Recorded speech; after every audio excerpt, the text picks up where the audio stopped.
ताज़ा खबरें 5 मई 2025। जानिए इस वक्त पुर्तगाल में क्या हो रहा है, जो पूरे यूरोप में चर्चा का विषय बना हुआ है।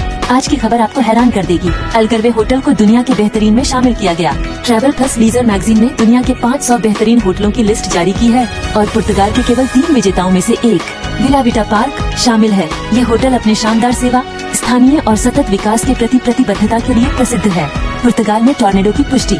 पुर्तगाल के बीजा और कैंपो मायर पोर्ट एलेग्रे में 2 मई को आए शक्तिशाली तूफानों को टॉर्नेडो के रूप में पुष्टि की गई है। इनकी अधिकतम हवाएं 118 से 148 किलोमीटर प्रति घंटा तक थी। इसने घरों की छतों, बिजली के खंभों और पेड़ों को नुकसान पहुंचाया। पुर्तगाल में रेलवे हड़ताल के दौरान कोई न्यूनतम सेवा नहीं मिलेगी।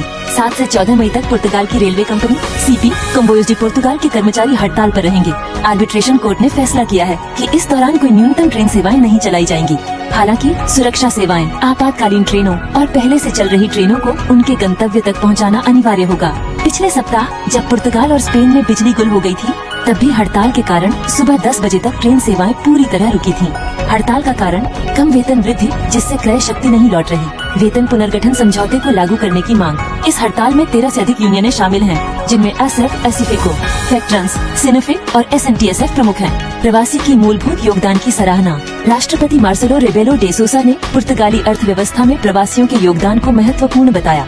उन्होंने यह भी कहा कि सरकार द्वारा 4576 विदेशी नागरिकों को पुर्तगाल छोड़ने का नोटिस देना यह नहीं दर्शाता कि प्रवासन समाप्त हो जाएगा।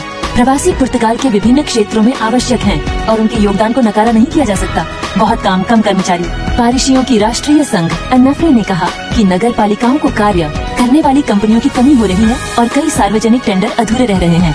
यह स्थिति मुख्यतः लिस्बन, पोर्टो और अन्य क्षेत्रों में देखी जा रही है, जैसे कोइम्ब्रा। कुछ प्रमुख महापौरों ने यह सुझाव दिया कि सार्वजनिक टेंडरों के लिए आधार कीमतें बढ़ाई जाए और अधिक समय सीमा तय की जाए। ग्रीन पार्टी ने लिस्बन शहर में प्रकाश प्रदूषण को कम करने के उपायों के लिए नगर परिषद से अपडेट मांगा है। विशेष रूप से गाड़े दो ओरिएंटे स्टेशन के पास एक इमारत में अत्यधिक रोशनी के कारण स्थानीय निवासियों को परेशानी हो रही है।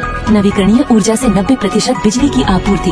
अप्रैल में नवीकरणीय ऊर्जा ने देश की कुल बिजली खपत का 90% आपूर्ति की, मुख्य रूप से हाइड्रो इलेक्ट्रिक और पवन ऊर्जा की वजह से।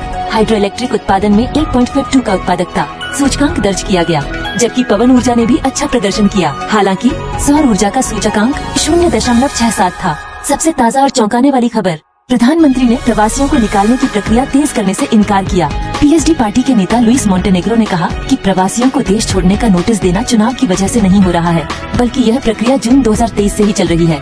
उन्होंने बताया कि इस प्रक्रिया में कोई तेजी नहीं लाई गई है। सरकार की ओर से बनाए गए मिशन और सेवा केंद्रों के जरिए AIMR integration, migration and asylum agency की क्षमता को 7 गुना बढ़ाया गया है। इसमें देश भर में 450 कर्मचारी और 500 वकील शामिल हैं। 4.5 लाख से ज्यादा केसों को प्रोसेस किया जा रहा है।